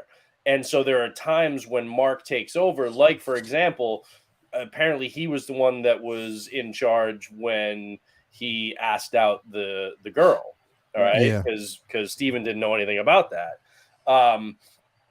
So I think it's more likely that there's a reason that they're there. And we've seen flashes of where he, like, all of a sudden it's like he wakes up and realizes that what we didn't see was Mark Spector kicking the shit out of all these bad guys, right? Or like handling the gun and driving the truck and stuff like that. But that's not to say that Mark hasn't taken over. And other times, remember, he had to hide, the phone up in the, the ceiling and stuff like that. So I think there are times where Mark is in charge where it's not just like fighting and guns and stuff, but it's maybe like some spy shit. And it's like, doing stuff that's related to their objective and why they're at the museum in the first place that Steven doesn't know about. True. So there's, because remember, like from the clips we've seen too, they kind of go on a globe trotting. Like I think they actually go to like Egypt and stuff from like what that. We're going to see. And that's what I think. That's to have like an Indiana Jones element to it too, of that globe trotting kind of treasure type stuff. So I think that like Mark knows what's going on with that. And I think we'll get more of that revealed. But it's not just, Steven is into Egyptology, and so he works in the gift shop at a museum. It's a placement. So here's the thing. It's a cover, but he here's the doesn't know thing it's also, a cover. too. Mark knows. Right. It would explain why. So let's go back. It's explained it this way. Steven's there, in this museum. Basically taking up residence there. That's just who he is right now. But we do know that Mark was also in the same vicinity. And on top of that, we know that if you go back into the early iteration of Mark Spector, when Moon Knight was, introduced, he was a mercenary who was left for dead. Right. You know what I mean? So he was left for dead, and we might actually see a sequence of that, which would explain why Stephen Grant is there in the first place. You know what I mean? So that could explain it, because then also we have to go back and listen to the phone call that when he found the phone, which Mark pleasantly thought he was hiding from him.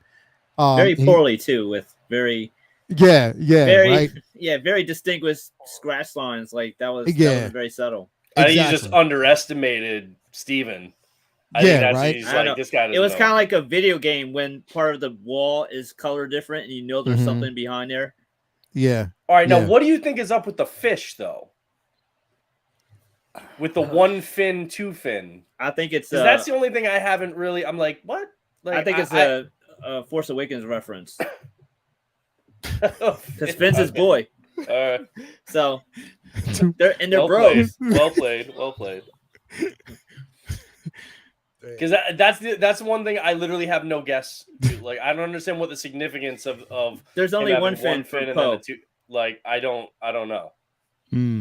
I mean, but then the lady did recommend or make references to that he was there, right? Like he did go back. That's what I'm saying. So like, it had to be one of the other personalities, and the only other one that we know of at the moment is Mark. Yeah. Who's the mercenary who's supposed to be the one who kind of knows what the plot of this thing really is that we're not clued in on yet.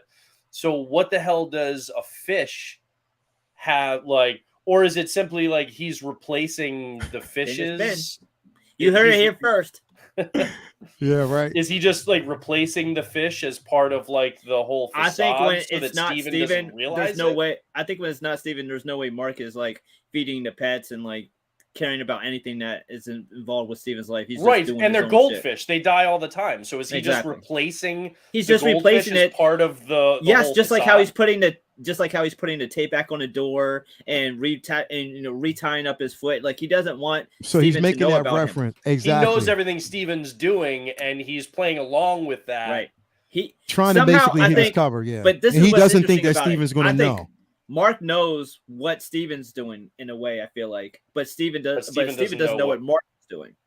And I think Mark wants to keep it that way. Yeah. He's trying to keep it more so smothered. And now that he realizes that he can't, because Steven is aware of at least some of what's happening now. But part of that psychosis is what's interesting about his character, because if there's too much PTSD and stress, then he gets to go be Steven for a while and cope, kind of like as a vacation from his life. Right.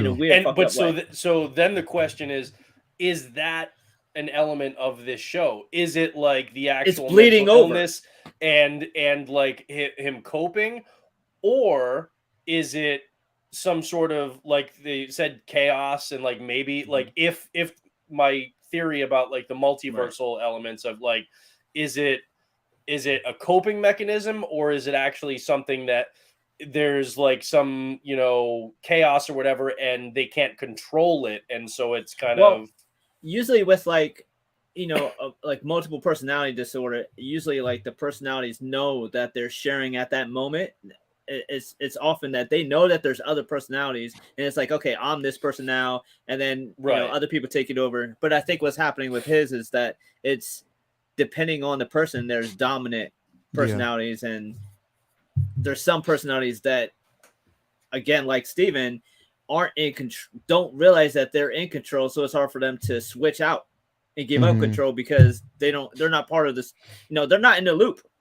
Right, because it's not even just like a matter of like ceding control. It's more a matter of like, until like we saw him come to the realization, he didn't know that Mark existed. He wasn't aware of the other personalities. Exactly.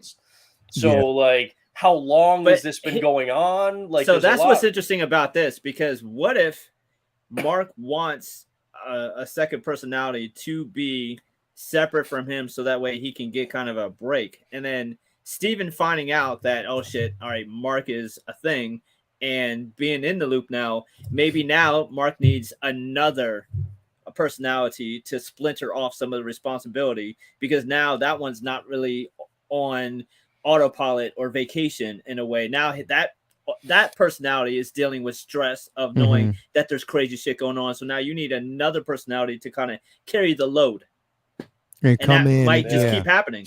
And the thing is, it's like we also see the simple fact that Steven himself is trying to become the dominant personality, where he's trying to take over. And I think Mark didn't expect that, because Steven is popping up in spaces where Mark is supposed to be in control. So he's losing that level of control. And Khonshu sees this and like, yo, and that's why he kept the idiots back. Like he says that because it's like he knows that Mark himself at that point is losing grips of, you know, that level. Even when he's like, yo, you got to let go. You have to let me say. Mark would normally step in, but we know that Steven, because he's realizing that something else is at play, and he's more so just putting pieces of the puzzle together. Which he's trying his best to try to become that dominant figure in that, you know, at that point. And that reflects that not being in control when you have that disorder and that. But think about it, that's the twist, because that's kind of exactly what happened in the old comics. He created other personalities that he was in control of, and eventually he lost control of them, and they just became him. So it's like a kind of a twist on it, but still kind of the same thing. Like if he's in control of, like, okay, this shit over here, like going to work today, that's going to be Steven's job, and I'm going to fucking mentally rest. And then Steven realizes he's not fucking his own person. Now it bleeds out into back onto me, and then all right, now I gotta do that again. That's only really kind of just a twist on what the story is anyway. So it's like they made it their own thing. It makes me very curious your Mark's personality that's dealing with also the simple fact that Khonshu wants you to be the dominant personality. Exactly. Because that's why he has you there. Because it's Khonshu is using you as a merc to do what he needs to get done. Exactly. That's it. So we've seen the art. I don't know when, but we're at some point we're gonna see the Mr. Knight persona. Right. Yeah. Okay. Yeah. How do you think the Mr. Knight persona comes in, and do you think we see Jake Lockley too, or do you think that's too many? I don't know. I feel like I mean, the thing is, if we see Jake Lockley, it's going to kind of be out of the element because this is New York. You know what I mean? Yeah. So that's where. But again, I mean, he could still be, but it's like he could be a London cabbie, but like unless they do a flashback to where Mark was over. You know what I mean? And in that character, like if we see Mark, because who knows where we're going to actually see, you know, Mr. Midnight's character. Like if we're going to actually even see it within the same environment, we might see it somewhere else. Or do we even actually see like, I'm sure at some point we'll see the kind of like, you know, Spectre, you know, near death or dying, Khonshu reviving him or something like that. Right. But do they go full into the Bushman storyline? Do they actually explore that whole thing? Or do they kind of show a little bit of it to show like why he is who he is right now? But then maybe they save that for a season 2 if they do it. Right. Because, I mean, ultimately, there's like over 10 personalities that they can continue. I mean, there's even personalities where he thinks he's Spider-Man or Captain America. You know what I mean? So Wolverine, too. He just thinks that he's so many different individuals. So he's dealing with so much in one, you know, with that much. Again, he's like and on top of the simple fact that, mind you, when he thought he was these individuals, he actually took on a persona and was well capable while he thought that he was these characters. Exactly. You know what I mean? Right. Like extremely capable, as if he can adapt, and muscle memory gave him, which people keep forgetting. Moon Knight does have muscle memory, bro. Yep. Muscle reflexes. He is well capable, like literally capable. You know, so I don't know. Here, listen. Wednesday can't come soon enough, man. No, know we're all in agreement that we don't need to rush into like Midnight Suns. No. That's what we were. That's what we were talking about. I don't want that. We're all in agreement. We don't need to rush into that. Not that yet. Let's treat the character as a character right before we start worrying about all of that other stuff, because that's also a crazy ass storyline. So you got to do that, like really, you got to nail that. But That being said, Tyler, you're right. Even Taskmaster's afraid to fight Moon Knight. Everybody's afraid of Moon Knight. Everybody's afraid. He was afraid to copy Moon Knight's style because he went crazy. Yeah, exactly. Now, but so here's my question though. We know that these characters all they cross over with each other. They meet at some point in the MCU. Yeah. They're not going to be in isolation. All right. Yeah. So the vast majority of the MCU right now is based in or goes through or New York. You got like San Francisco with like Ant-Man and stuff like that, right? Yeah. As far as London goes, where Moon Knight is taking place, at least to start, the other ones that we know of that were there, Black Knight and Blade. Mm-hmm. So it's not out of the realm of possibility that they can make an appearance, or that Moon Knight makes an appearance in something else, you know, that they're in, with them, exactly. But like, so that's my question. Like, most of the time in these shows, there's at least a cameo from somebody else that we recognize, right? I would personally love. Again, they're not in New York right now, which on the one hand kind of sucks because I would love to see Moon Knight and Daredevil. They could, but they could go. They could go. The Marvel Knights, yeah. I mean, they could end up in New York at some point. Exactly, like, they could.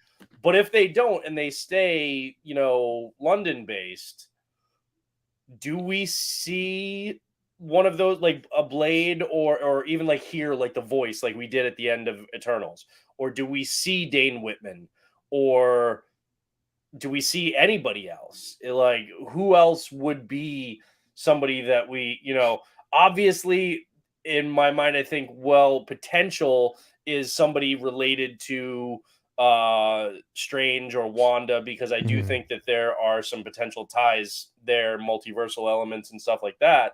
But who beyond that, if that weren't to the case, who might we see? Or would it be another new character that they, you know, maybe introduce via Moon Knight? See, the other cool thing too is there's all these gaps in the show, and they could obviously repurpose any of the gaps that's been in the show and have that explain where he was. If they show, I mean, if they do a post-credit scene where he shows up in New York and opens the Midnight Mission and then crosses paths with Daredevil, you're gonna cry. Shit a brick. You're gonna cry. You're going to be that Indian. You're going to be the Native American dude with the tear. Slow turn around with the tear. It will not be a single tear, motherfucker. I'm telling you. Yes, it is. You're going to cry. No, it'll be waterworks. It won't be just one. It's going to be like a couple. I'll like Tobey Maguire ugly crowd. Yo, I mean, Wednesday night. Tuesday night, Wednesday morning can't come soon enough, man. I can't, dude. I'm too old. I can't stay up till 3 and then watch it. I get up at 6 o'clock. What I do is that's what I'm saying. Is I get up early enough to like with my kids and to get my kids to school and stuff like that. That it's like that's my Wednesday morning routine. Yeah, is I get the wife and the kids off to school. I come home and I watch whatever, you know, is on Disney Plus. It's going to probably be a tad bit easier for me because, you know, considering the simple fact that Toya, she wakes up early in the morning because of Ramadan. So she'll fast during the day. She'll eat, you know, pretty much in the morning. So I'll probably get up with her and, you know, while we're up, because I told her I'm going to fast with her on Wednesday. So while we're up, you know, we'll eat and just watch Moon Knight in the morning. So that'd be dope. I fast every night when I go to bed. Well, I'm sleeping. I don't eat shit. Yeah.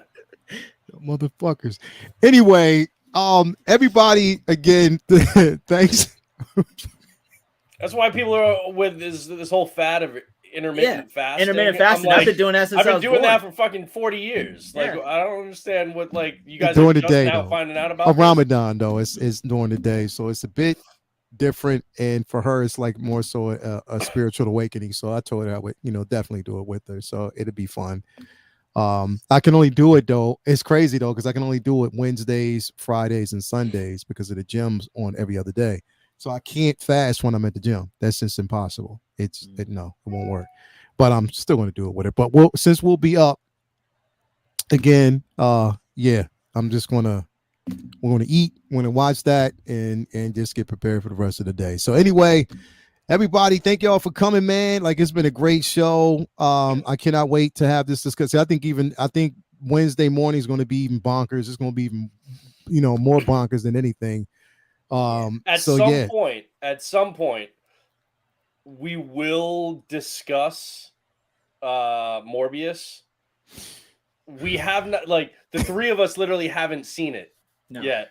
Yeah, so for those out there wondering why we haven't touched on it, it's because none of us have seen it. None of us have seen it. Like, so don't ask. Like happening in the last week, and none of us were able to go see it opening weekend. And I was telling them before we went live, literally, like I was thinking of going to see it this morning, like drop my kids off, go to like an 11:30 or noon kind of show, and then I looked at the listings. And basically, after the opening weekend, when the word got out that the movie wasn't that good, which I called that,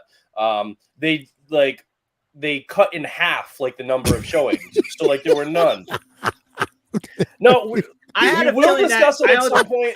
I had a feeling that the chat wouldn't have been heartbroken that we didn't discuss it tonight. But no, we will. I will probably end up having to wait like a month and then rent it when it goes on video on demand, just because I don't think I'm going to be able to get to see it in the theaters. True. But we've crapped on that and Venom a lot that I feel like I owe it to at least sit down and watch the movie. I'm looking at. It's like I can almost feel Mike feel his pain. He's like, "Oh, please don't discuss." I do already know about like the post-credit scenes and stuff. And all I will say, not having seen the film, but knowing what the post-credit scenes are, and just knowing like some like as far as the visuals and a lot of this other stuff, it's like there's no excuse for that movie to suck, given how long they had, how much they could have like done with reshoots or like put into like the CG over the last 2 years. Because I think the vote's in for Lesbius. There's no reason for that movie to suck as much as it apparently does. And everybody, bro, like nobody, it's like, like Voldemort. Nobody wants to talk about it, bro. Nobody wants to even mention it, man. He said that movie lost me once. He said a form of bat radar. Yeah. It's also, and again, this is something that I called from the trailers, but it's been confirmed. There was literally no reason for Tyrese to be in this movie. And that's not a knock on him. It's literally like you say, okay, Tyrese, like they've got an actor that's got a name that he's gonna have something to do in this movie. Apparently he does not. Apparently he's just there. They want to give it so something. It's like but choices like that pull you out of a movie because you see a name and you're like, all right, he's got to be there to do something. And so the whole time you're like, wait, why isn't he doing anything?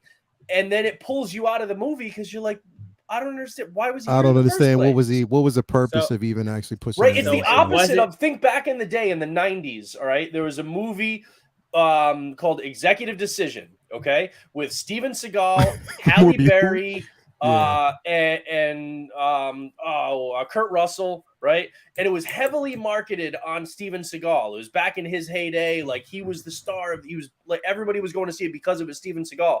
And I remember sitting in the theaters, and 20 minutes in, he gets sucked out of a fucking airplane and he dies.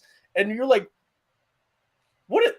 this is a Steven Seagal movie. What the hell? But there was a reason for him to be there so that you were shocked by the fact that he just died. And now you're like, well, who's going to take over this movie and what's going to happen? But when basically what you're saying is Tyrese did not live up to the at least Coolio cameo level of expectation. Like, absolutely not. At least because you know what? At least in the director's cut of Daredevil, Coolio had fucking presence. Wait. What if there's a director's cut of Morbius where Tyrese just throws down? Man, if there's a director's cut of Morbius, then I want to see it just because, like, release the Tyrese cut. Release the Tyrese cut. Release the Tyrese cut, man. The Tyrese cut where where his character. You know what? Here's the thing bro. The Tyrese cut is where his character has like an emotional breakdown and starts making these tear-filled videos. What more do they want Instagram. from me, Brandon? That's what it is, man. His But- character just goes off on Instagram, just crying. That's what I feel bad for Jared Leto though, bro. That's the win, person yo. I feel he can't win for He shit. can't win for shit. Yo, like, pick better movies. He's a good actor, but pick better movies, dude. Like, Right. you can't tell me that you're making this movie and you think that it's good while you're doing, like, you gotta realize, like, I don't know if he's like lost in his whole method acting bullshit, because apparently he refused to even like take like piss and shit breaks during shooting because he didn't want to come out of the role of Morbius, and Morbius, I guess, doesn't just piss or shit. But like, I don't know, like pick better roles, pick better movies, because you're a good actor, but dude, you like some of your stuff is really bad. And so I'm gonna put this out there in the chat. Everybody who's watching, I'm gonna ask this, and feel free to respond however you want to. Do you think we should do a spoiler-free talk of Morbius? Do you think everybody out in the chat, do you think we should go see this movie and do a spoiler-free conversation, have a spoiler-free? Would y'all like us to do it? well, spoiler-free. Let's get the consensus. If we're gonna talk about it, then wait, we're It's gonna be. Let's see. Do y'all want us to do it? Morbius for yes, Lesbius for no. Yeah. Yeah. No, I'm telling you, if we're gonna do a whole like talk, a whole podcast, a whole like stream on Morbius, then we're gonna talk about fucking Morbius, like, and Yo, Vibes My- is my like, thing is hell no. here's a ridiculous thing though, Let's that be I us. read today, actually, right? You know how they had the mural that had No. Spider-Man and stuff in the trailer, right?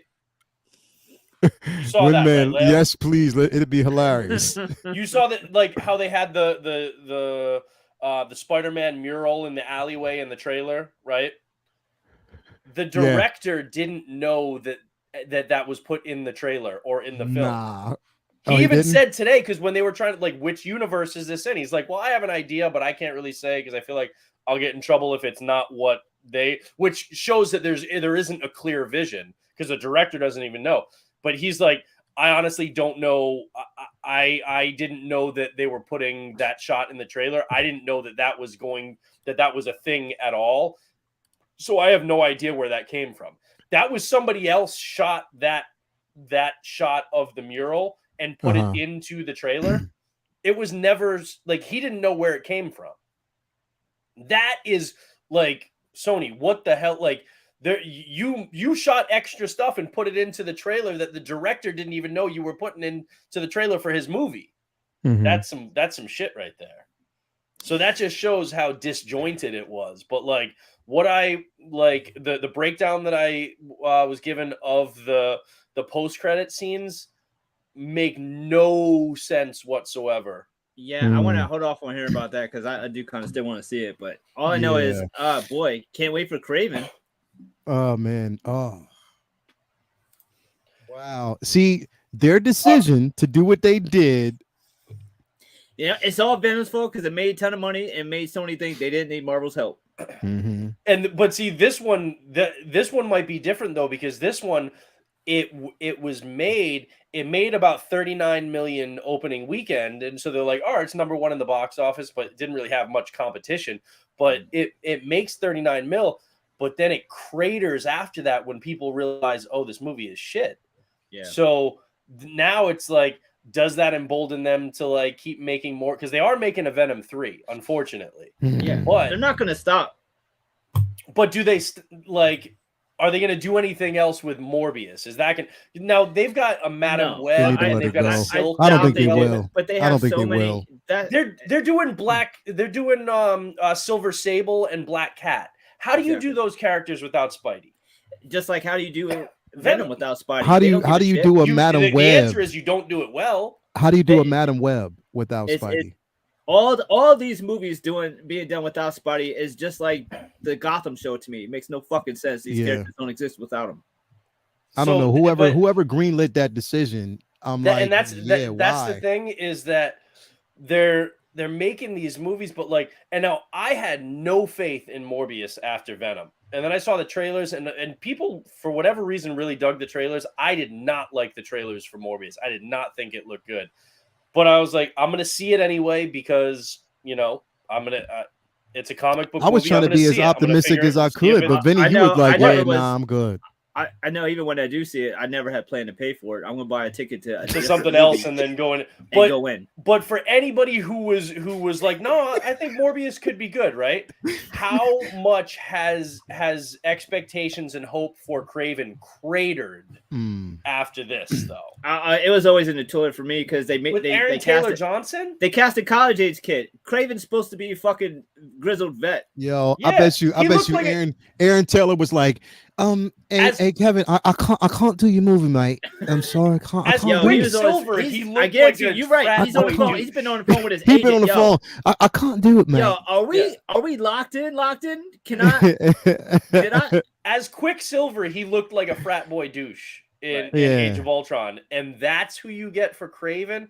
The whole world out there cast an unknown, but him for Craven, come on. Yeah, that's some. It's because they know that there's so many people who don't understand the inner workings of these Sony and Marvel deals. So they think when they go see a movie like Morbius, that's a Marvel movie.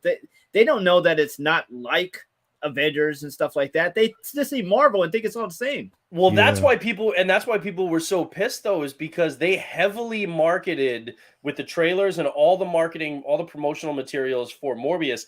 They heavily marketed the connection to the Spider-Man and so you're like, wait, which Spider-Man universe? But it's one of them.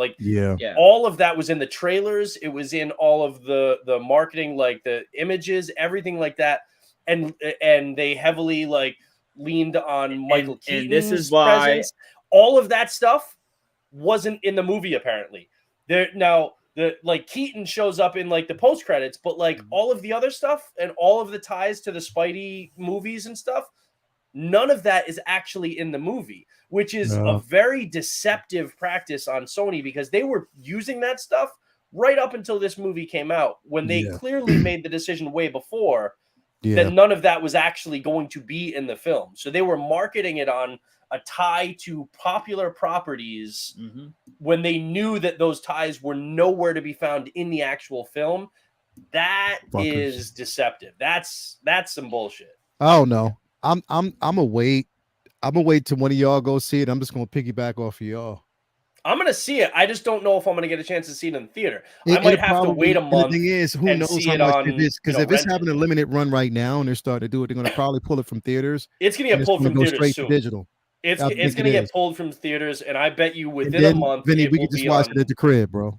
Yeah, we'll just watch it at the crib. Yeah, it'll probably be on Disney Plus, or not Disney Plus, but wherever fuck still. I don't even know where the Sony movies would go. Where's Venom now? Is that's not on Disney Plus? I don't know. I had to actually buy. I didn't buy Venom though, but I had to buy No Way Home digital because it's not on any other platform. It's not. Yeah, I bought No Way Home too. I'll just spend the $6.99 or whatever to rent it. I'm not gonna buy it because I know I'm literally never gonna watch it again.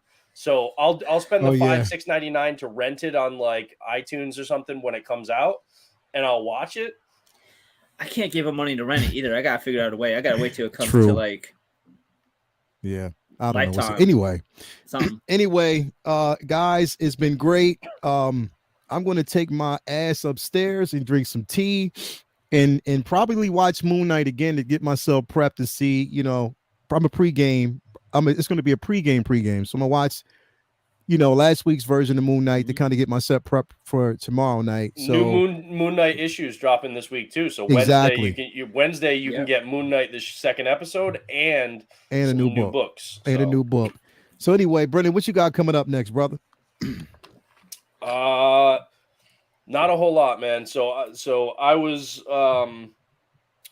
off streamed last week. I had a death in the family. Man. And I'm actually traveling on Thursday for the funeral services. So I pretty much just kind of have some last minute work, and then Moon Knight on Wednesday, and then I hit the road on Thursday. So I won't really be online too much or on streams until next week. Then I'll be back. But not much. Not much. I'll just hopefully squeeze in some comic books, and that's about it. Yeah, definitely, man. So if you haven't already, Max Effort, Real Raleigh on Instagram. Condolences to the family. We here for you. We got you, brother. We're gonna hold you down. Vinnie, what you got coming up, man? So I spent last couple of weeks free time just organizing, getting like print orders refilled for any low number of prints I had in my arsenal for the show coming up this weekend, and just prepping some, my area where I'm gonna have the prints displayed, all that kind of stuff, and just making sure I got all my ducks in a row because I'll be out of town and not able to just bounce back home if there's something I need. Yeah. And then so Friday will be me and Elle will be heading down to Philly, and then I'll be spending all weekend just talking to cats about comics and selling prints and just having fun and checking out the Philadelphia Expo. And I'm really excited to work it. And I'll be also trying to keep Elle out of trouble while we're in Philly. Are y'all staying overnight? Nah, we're coming back each night. He ain't gonna be able to stay in Philly for 3 nights. True. But it's close enough where just going back and forth is cool. Plus, we kind of wanted to save being so close, save on the hotel costs since we're so close to home. So load up on some cheesesteaks. Yeah, I got my my Philly pizza spot that we'll probably be hitting at least Saturday. So I'm looking forward to that too. So so I'm real excited for it. So I'm hyped for that. So the rest of this week, whatever free time I have, I'll just be prepping stuff for the show, and then Friday we'll be heading on down. So you'll see, of course, pictures and stuff like that on socials and all that good stuff. So if anybody can't make it, wants to pick up some stuff, just hit me up. And otherwise, just see you guys probably next week on Comic Talk with Friends again. Hell yeah. We will be back here same time, same channel. If you haven't already subscribed to the 1/6 Scale Man YouTube channel, make sure you do. We'll be back here next week, full on spoiler talk for episode 2 of Moon Knight. So best believe we will be here. Again, shout out to everybody out there in the chat for basically being on board with us tonight. Tune in next week again, same time. We love y'all, and we are out. I'm tired. I'm going to sleep, and I will see y'all later on. Late.